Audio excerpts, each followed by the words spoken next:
نحمدہ ونصلی ونسلم علی رسولہ الکریم اما بعد فاعوذ باللہ من الشیطان الرجیم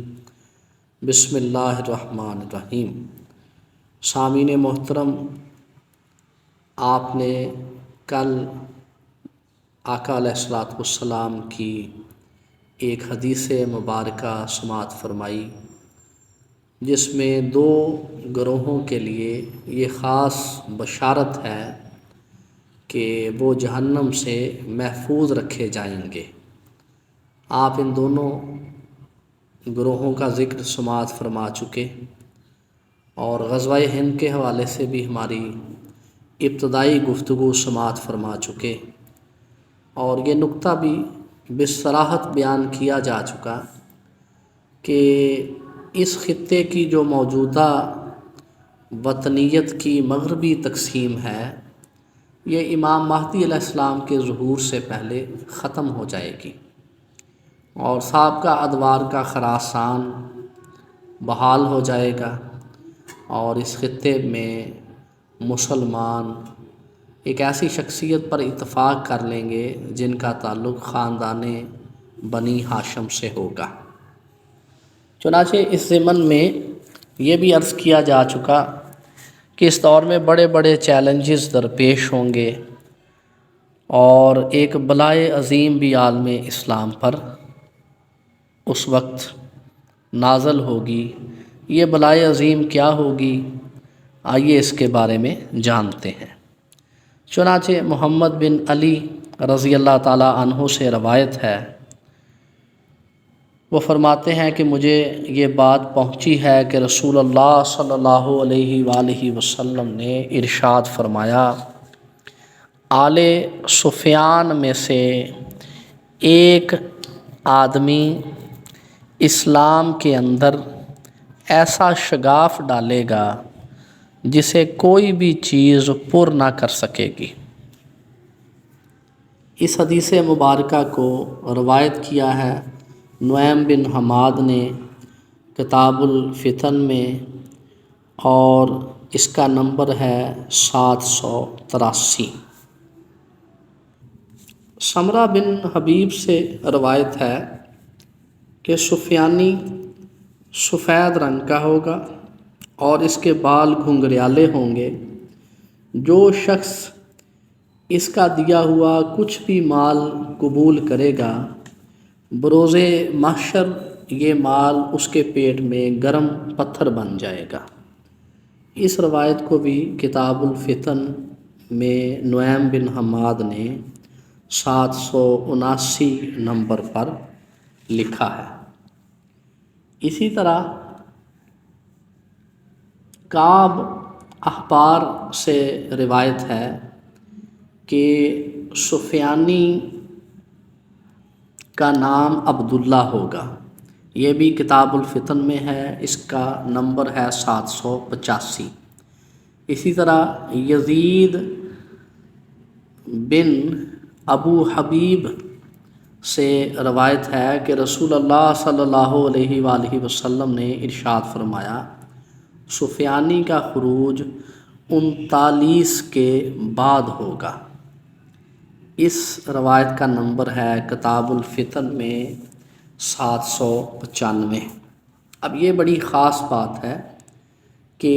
سال کے حوالے سے بھی رسول اللہ صلی اللہ علیہ وآلہ وسلم نے وضاحت کی ہے کہ سفیانی کا خروج 39 کے بعد ہوگا۔ گویا یہ اس سے مراد لی جا سکتی ہے کہ کسی بھی صدی ہجری میں جس میں 39 کے بعد سفیانی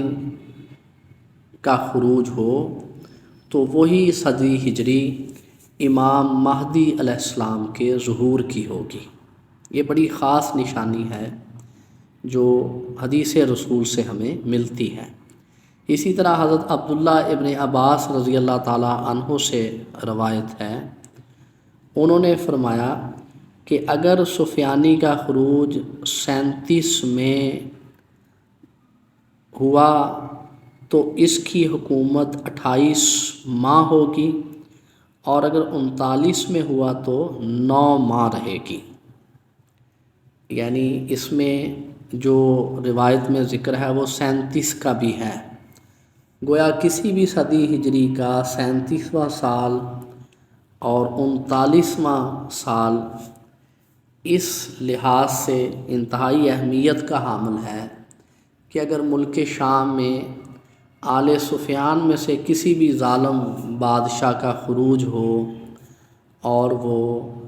لوگوں پر حکومت کرے تو یہ ایک بڑی نشانی ہوگا امام مہدی علیہ السلام کے ظہور کی، کیونکہ سفیانی کا خروج امام مہدی علیہ السلام کے ظہور سے پہلے کا ہے۔ اور اس روایت کے مطابق سفیانی اگر کسی بھی صدی ہجری کے 37ویں سال میں ظاہر ہوا تو اس کی حکومت پھر 28 ماہ رہے گی، اور اگر 39ویں سال میں ہوا تو اس کی حکومت 9 ماہ رہے گی۔ اس کا حوالہ کتاب الفتن میں 795 ہے۔ اسی طرح ارطاد بن منذر رضی اللہ تعالیٰ عنہ سے روایت ہے کہ دوسرے سفیانی کے زمانے میں ایسا زلزلہ آئے گا کہ ہر قوم یہ سمجھے گی کہ اس کے آس پاس کے علاقے تباہ ہو گئے ہیں۔ کتاب الفتن میں اس روایت کا نمبر ہے 796۔ اب اس اگر روایت پہ آپ غور فرمائیں تو یہ قرب قیامت کے حوالے سے اس حدیث مبارکہ سے مطابقت رکھتی ہے جس میں یہ نشانی بتائی گئی کہ قیامت کے قریب بڑے بڑے زلزلے آئیں گے۔ چنانچہ اس روایت میں بھی بطور خاص ذکر ہے کہ سفیانی دوم کے دور میں اتنا شدید اور تباہ کن زلزلہ آئے گا کہ ہر علاقے کے یہ لوگ سمجھیں گے کہ اس کے آس پاس کے علاقے تباہ ہو گئے ہیں۔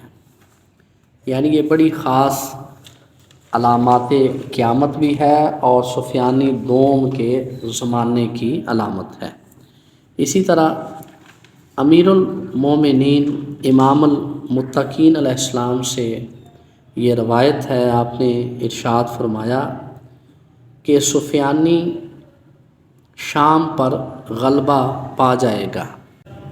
پھر کرکیسا کے مقام پر اتنی شدید جنگ ہوگی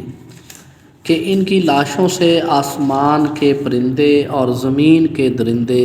سیر ہو جائیں گے۔ اس کے بعد پیچھے سے ان کے لیے کچھ کشادگی آئے گی، تو ان میں سے ایک جماعت خراسان کی طرف چلے گی اور خراسان کے علاقوں میں داخل ہو جائے گی۔ وہاں سفیانی کے گھوڑ سوار دستے اہل خراسان کی تلاش میں روانہ ہوں گے، اور یہ لوگ کوفہ میں آل رسول کے حمایتیوں کو قتل کر دیں گے۔ اس کے بعد اہل خراسان حضرت امام مہدی علیہ السلام کی تلاش میں نکلیں گے۔ اس روایت کا کتاب الفتن میں نمبر ہے 838۔ یہ بڑی خاص روایت ہے۔ اس سے یہ پتہ چلتا ہے کہ سفیانی کی سب سے پہلے حکومت شام پر قائم ہوگی۔ اس کے بعد سفیانی کی فوج کی کرکیسا کے مقام پر ایک شدید جنگ ہوگی جس میں لاشیں ہی لاشیں ہوں گی، یہاں تک کہ زمین اور آسمان کی جو مخلوق ہے ان لاشوں سے خوب سیر ہو جائے گی۔ اس کے بعد ان کو کچھ اور کمک ملے گی،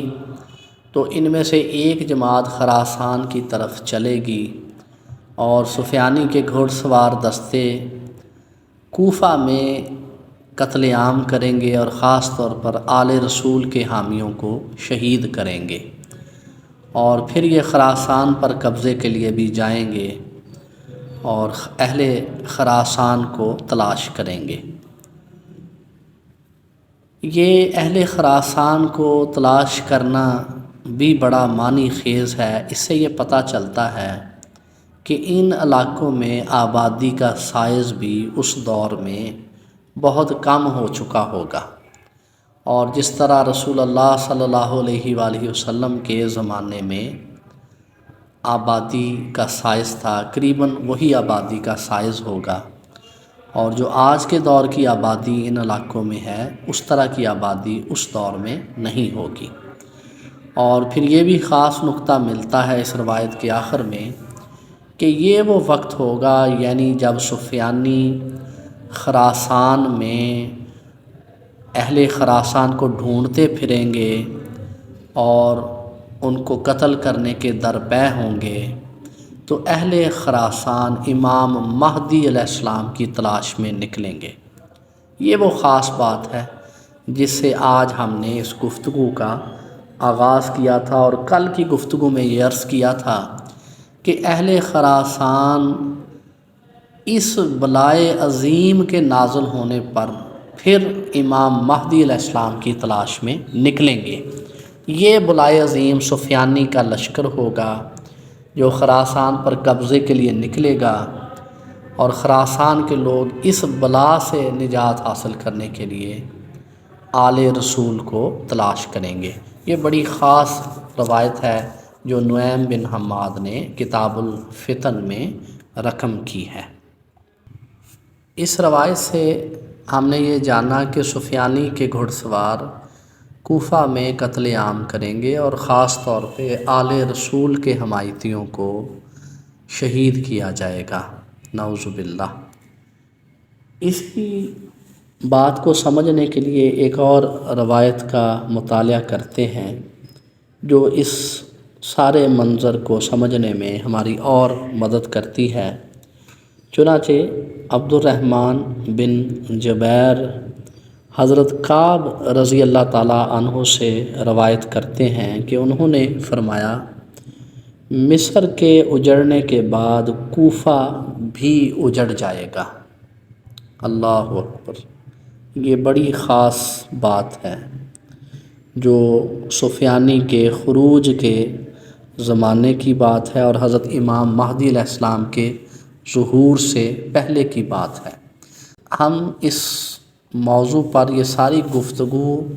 اور احادیث سے یہ رہنمائی اس لیے لے رہے ہیں تاکہ اس دور کی تمام تر نشانیاں ہمارے سامنے وضاحت کے ساتھ موجود ہوں، اور کوئی بھی شخص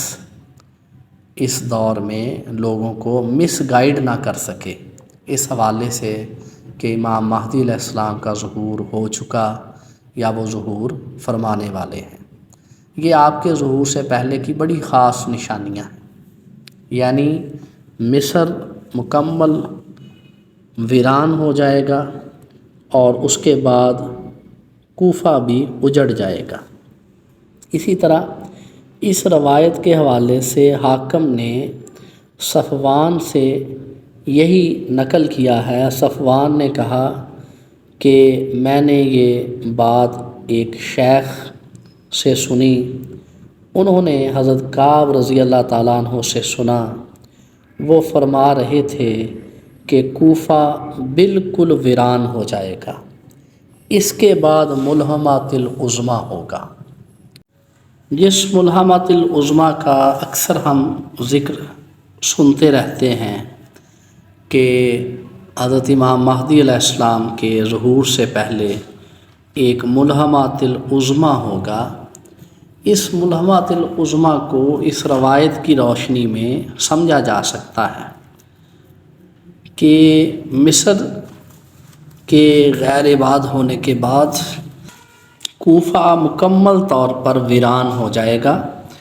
اور اس کے بعد اس بڑی جنگ کا آغاز ہوگا جسے حدیث مبارکہ میں ملحمۃ العظمیٰ کہا گیا ہے۔ کتاب الفتن میں اس روایت کا نمبر ہے 849۔ ارطاد بن منذر نے بیان کیا کہ سفیانی کوفہ میں داخل ہو کر 3 روز تک وہاں ایسا قتل عام کرے گا کہ 60,000 لوگوں کو قتل کر دے گا، اور باقی لوگوں کو قیدی بنا لے گا۔ اس کے بعد 18 دن تک وہ کوفہ میں قیام کرے گا اور لوگوں میں دولت تقسیم کرے گا۔ اس کا کوفہ میں داخلہ مقام کرکیسا میں ترکوں اور رومیوں سے جنگ کرنے کے بعد ہوگا۔ کتاب الفتن میں اس روایت کا نمبر 850 ہے۔ یہ بہت ہی قابل غور اور بڑی ہی ہلا دینے والی روایت ہے، جس سے یہ پتہ چلتا ہے کہ سفیانی کے خروج سے پہلے جب وہ شام پہ غلبہ حاصل کر لے گا، جس طرح گزشتہ ایک روایت میں ذکر ہوا جس میں امیر المومنین امام المتقین علیہ السلام نے یہ ارشاد فرمایا کہ کرکیسا کے مقام پر ایسا قتل عام ہوگا کہ زمین کے درندے اور فضاؤں کے پرندے خوب سیر ہو جائیں گے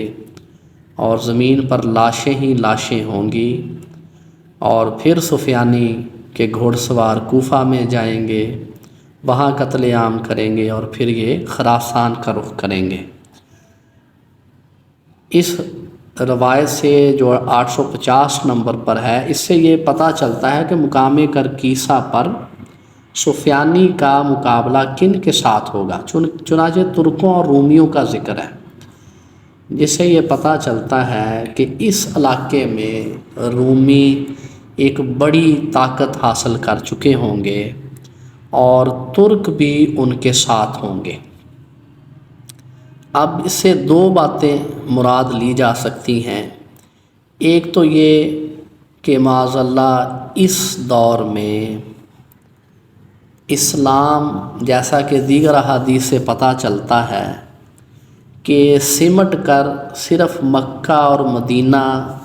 اور خراسان کے کچھ مخصوص علاقوں تک رہ جائے گا اور دیگر علاقوں پہ رومیوں کا قبضہ ہو جائے گا، اور ترک جو مسلمان ہوں گے، یہ جو صحیح مسلمان ہوں گے یہاں سے مائیگریشن کر جائیں گے اور دیگر بلاد اسلامیہ کے مراکز کی طرف چلے جائیں گے۔ یا پھر دوسرا احتمال اور خطرہ یہ ہے کہ جو لوکل ترک ہوں گے یہ رومیوں کے ساتھ تعاون کریں گے۔ یہ اتحاد عین ممکن ہے کہ اسی طرح کا اتحاد ہو جیسا آج کل نیٹو کا اتحاد ہے، جس میں ترکی ایک اہم پارٹنر ہے، یا عین ممکن ہے کہ جو ترکی میں اس وقت لوگ رہتے ہوں گے وہ نعوذ باللہ معاذ اللہ کنورٹ ہو چکے ہوں گے۔ بہرکیف یہ منظر بڑا ہی عبرتناک اور ہلا دینے والا ہے کہ سفیانی جو خود بھی ایک منافق اور بے ایمان شخص ہوگا اور اس کا اسلام سے کوئی تعلق نہ ہوگا، وہ مقام کرکیسا پر رومیوں کو بھی شکست دے گا اور ترکیوں کو بھی شکست دے گا۔ یعنی یہ ترکوں اور رومیوں کا ایک اجتماعی لشکر ہوگا جس کو سفیانی ایک بڑی شکست سے دوچار کرے گا اور اس کے بعد یہ کوفہ کا رخ کرے گا۔ گویا ہم یہ کہہ سکتے ہیں کہ مسلمانوں کی جو آبادی ہے اس وقت وہ اسلام کے جو بڑے مراکز ہیں وہاں تک محدود ہو کر رہ جائے گی، یا پھر یہ خراسان کی بیلٹ ہوگی جہاں پر اس وقت مسلمان موجود ہوں گے، اور اس بیلٹ اور پٹی کے علاوہ دیگر علاقوں میں رومیوں کا غلبہ ہوگا اور ترک ان کے ساتھ اس وقت تعاون کریں گے اور ان کے ساتھ مل کر یہ سفیانی کے ساتھ جنگ کریں گے، مگر اس جنگ میں شکست کھا جائیں گے۔ یہاں رک کر اب ذرا اس بات پہ غور کرتے ہیں کہ سفیانی کس قدر بڑی بلا اور ایک ناگہانی آفت اور کتنی بڑی طاقت ہوگا کہ یہ سب سے پہلے شام پر غلبہ حاصل کرے گا، اس کے بعد یہ کرکیسا کے مقام پر ترکوں اور رومیوں کی مشترکہ فوج کو شکست دے گا، اور یہ شکست ایسی ہوگی کہ ہر طرف میدان جنگ میں لاشیں ہی لاشیں ہوں گی۔ پھر ان مارکوں کے بعد یہ مصر کا رخ کرے گا اور مصر کو تاخت و تاراج اور ویران کر دے گا، اور اس کے بعد یہ کوفہ میں قتل عام کرے گا۔ ان حالات میں جب کہ یہ ملعون سفیانی مشرق وسطیٰ میں خون کی ندیاں بہا رہا ہوگا اور اہل خراسان کی طرف بھی اپنی فوج کو بھیجے گا، تو ان حالات میں پھر اہل خراسان بڑی شدت کے ساتھ اور بڑی ہی بے تابی اور اضطراب کے ساتھ حضرت امام مہدی علیہ السلام کو تلاش کریں گے، کیونکہ سفیانی ایک ایسی بلا ہوگی جس کے سامنے نہ رومی ٹھہر سکیں گے، نہ ترک ٹھہر سکیں گے، نہ ہی مصر کے لوگ ٹھہر سکیں گے، اور نہ ہی کوفہ میں مسلمان اس کا مقابلہ ظاہری طور پر کر پائیں گے۔ اتنی بڑی یہ بلا ہوگا۔ تو ان حالات میں خراسان، جو اس وقت بھی ان روایات اور احادیث مبارکہ سے واضح ہوتا ہے کہ اسلام کا ایک مضبوط گڑھ ہوگا، ان حالات میں خراسان کے پھر مسلمان اپنے مسیحا کو تلاش کریں گے اور یہ جان لیں گے کہ اس وقت آل رسول کے سوا کوئی بھی ہمیں اس منجدار سے نہیں نکال سکتا۔ سامعین محترم، یہ ہے وہ خاص موقع اور یہ ہے وہ خاص وقت جس وقت امام مہدی علیہ السلام کا ظہور ہوگا۔ یہ ساری نشانیاں جو ہم نے احادیث سے بیان کی اور نعیم بن حماد مرحوم کی کتاب الفتن میں جو روایات موجود ہیں ان کی روشنی میں بیان کی، ان کے وقوع پذیر ہونے سے پہلے امام مہدی علیہ السلام کے ظہور کی باتیں بعید از قیاس بھی ہیں، خلاف واقعہ بھی ہیں اور خلاف عقل بھی ہیں، کیونکہ یہ احادیث اور بہت ساری روایات کے خلاف ہیں، اور یہ ہمارے اضطراب کی اور ہماری بعض خواہشات کی آئینہ دار ہیں کہ ہم جلد سے جلد ظہور مہدی چاہتے ہیں۔ شریح بن عبید، راشد بن سعد اور زمرہ بن حبیب اور ان کے شیوخ یہ بیان کرتے ہیں کہ سفیانی اپنے گھوڑ سوار لشکر کو روانہ کرے گا، چنانچہ وہ خراسان اور فارس کے اکثر علاقوں تک پہنچ جائیں گے۔ پھر اہل مشرق ان کے خلاف اٹھ کھڑے ہوں گے اور ان سے جنگ کریں گے۔ ان کے درمیان ایک سے زیادہ جگہوں پر کئی جنگیں ہوں گی۔ جب یہ جنگوں کا سلسلہ دراز ہو جائے گا تو اہل مشرق یعنی اہل خراسان بنو ہاشم کے ایک شخص کے ہاتھ پر بیعت کر لیں گے۔ اس وقت وہ مشرق کے آخری حصے میں ہوگا، چنانچہ اہل خراسان کے ساتھ بنی ہاشم کا وہ شخص نکلے گا۔ اس دوران بنو تمیم کے موالیوں میں سے ایک شخص جس کا رنگ گندمی اور داڑھی خشخشی ہوگی، یہ ان کی طرف 5000 افراد کے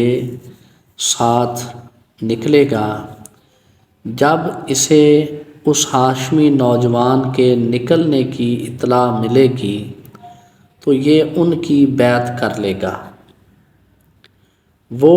ہاشمی نوجوان اسے اپنے مقدمۃ الجیش کا امیر بنا دے گا۔ اگر اس نوجوان کے سامنے مضبوط پہاڑ بھی آ جائیں تو یہ ان پہاڑوں کو بھی گرا دے گا۔ اس روز اس لشکر کا سفیانی گھوڑ سواروں کی فوج کے ساتھ آمنا سامنا ہوگا۔ اہل خراسان بنی ہاشم کے اس شخص کی قیادت میں سفیانی لشکر کو شکست دیں گے اور ان کی بڑی تعداد کو وہاں پر قتل کر دیں گے۔ یہ روایت بھی کتاب الفتن میں موجود ہے، اس کا حوالہ نمبر ہے 871، اور اس کو کتاب الحاوی میں بھی رقم کیا گیا ہے، جلد دوم ہے اور اس کا حوالہ نمبر ہے 70۔ اس روایت سے بھی بہت سی باتوں کا پتہ چلا کہ جب سفیانی کے یہ گھوڑ سوار فوجی خراسان کا رخ کریں گے تو خراسان کے بہت سے علاقوں کو تہ تیغ کرتے ہوئے یہ وہاں پر قتل عام کریں گے، تو پھر اہل خراسان ان کے خلاف اٹھ کھڑے ہوں گے اور ایک سے زیادہ جنگیں ہوں گی، اور جب یہ جنگوں کا سلسلہ دراز ہوگا تو پھر یہ وہ وقت ہوگا جب اہل خراسان شدت کے ساتھ کسی مسیحا کے متلاشی ہوں گے۔ چنانچہ بنی ہاشم کے ایک شخص کے ہاتھ پر یہ بیعت کر لیں گے، اور بنی ہاشم کے یہ شخص مشرق کے آخری حصے میں ہوں گے۔ یہ بڑی خاص بات ہے کہ مشرق کا آخری حصہ کون سا ہے۔ بندہ ناچیز کی معلومات کے مطابق یہ آج کا افغانستان ہے یا پھر وسطی ایشیائی ریاستیں، ان میں سے کوئی ایک علاقہ ہے۔ بہرکیف یہ جب اس ہاشمی نوجوان کی بیعت کر لیں گے تو پھر حالات کا رخ بدل دیا جائے گا، اور اس دوران بنو تمیم کے موالیوں میں سے ایک شخص 5000 افراد کی قیادت کرتا ہوا ان کی طرف نکلے گا۔ عین ممکن ہے کہ وہ بھی سفیانی کے لشکر سے ہی تعلق رکھتا ہو اور اسی لشکر کی طرف سے ان پر حملہ آور ہونے کے لیے نکلا ہو، یا پھر یہ بھی تطبیق کی جا سکتی ہے اس روایت کی روشنی میں کہ بنو تمیم کا یہ شخص جو ان کے موالیوں میں سے ہوگا نیک اور صالح ہوگا، اور یہ خود امام مہدی علیہ السلام کی تلاش میں ہوگا، اور اسی تلاش میں یہ خراسان کا رخ کرے گا۔ بہرکیف جو بھی صورت ہو، یہ 5000 افراد کے ساتھ جب ان علاقوں میں پہنچے گا اور اس کو اس ہاشمی نوجوان کے بارے میں پتہ چلے گا تو یہ ان کی بیعت کر لے گا، اور یوں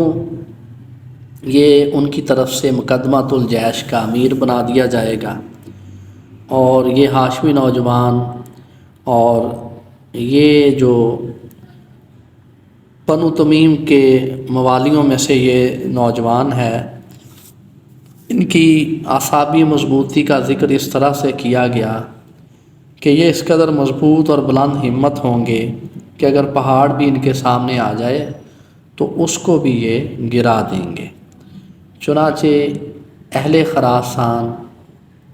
اس ہاشمی نوجوان کی قیادت میں سفیانی کے ساتھ، سفیانی کی گھوڑ سوار فوج کے ساتھ فیصلہ کن معرکہ لڑیں گے، جس میں سفیانی کے لشکر کو شکست ہو جائے گی اور اس کے اکثر لشکریوں کو وہاں پر قتل کر دیا جائے گا۔ سفیانی کے لشکر کے اوپر غالب آ جانے کے بعد یہ وہ موقع ہوگا جب اہل خراسان بنی ہاشم کے اس نوجوان کی قیادت میں مکہ المکرمہ کا رخ کریں گے، اور یہی وہ لشکر ہوگا جس کے علم سیاہ ہوں گے، اور یہی وہ لشکر ہوگا جو امام مہدی علیہ السلام کی حکومت کو جزیرۃ العرب میں مستحکم کرے گا۔ اس حوالے سے مزید احادیث مبارکہ اور روایات کا ذکر ہم انشاءاللہ اگلی قسط میں کریں گے۔ فی الحال ہم انہی الفاظ پر اکتفا کرتے ہیں۔ والسلام۔